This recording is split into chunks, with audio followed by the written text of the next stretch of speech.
ஸ்ரீ தாமிரபரணி மாஹாத்மியம் 30ஆம் அத்தியாயம். திருடன் மீட்கப்பட்டான். கிருத்த யுகத்தில் ஹரிசுவாமி என்ற ஒரு முனிவர் இருந்தார்.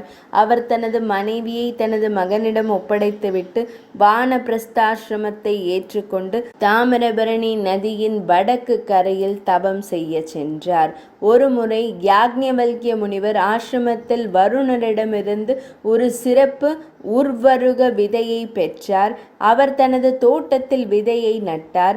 அந்த தவக்காலம் அவருக்கு தினமும் ஒரு அமிர்த பழத்தை கொடுத்தது.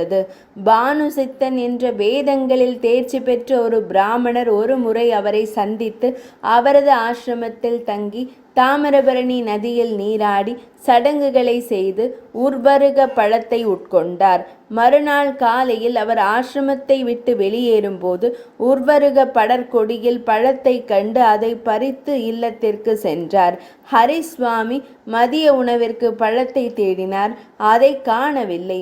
திருடன் ஒரு நரியாக மாற வேண்டும் என்று சபித்தார். சாபம் உடனடியாக பலித்தது.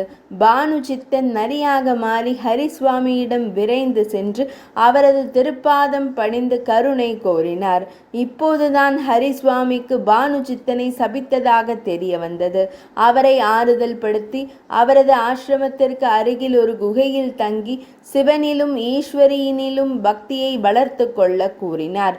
சூரியன் மார்கசீர்ஷ மாதமான மார்கழி மாதத்தில் தனுர் ராசியில் பிரவேசிக்கும் போது தாமிரபரணியில் நீராடி சாபத்திலிருந்து விடுபட வேண்டும் என்று அவர் கூறினார். அந்த காலத்தில் தனது ராஜ்யத்தில் பல கொள்ளையர்கள் சுறுசுறுப்பாக இருப்பதை கண்ட பாண்டிய மன்னன் தனது படையுடன் அந்த காட்டிற்கு வந்து கொள்ளையர்களை பிடித்து நகரத்திற்கு அழைத்து சென்று கூர்முனைகளை போட்டு கொன்றான். கழுகுகள் மற்றும் பிற பறவைகளால் உண்ணப்பட்ட சடலங்களின் சதையை நரி முகர்ந்தது.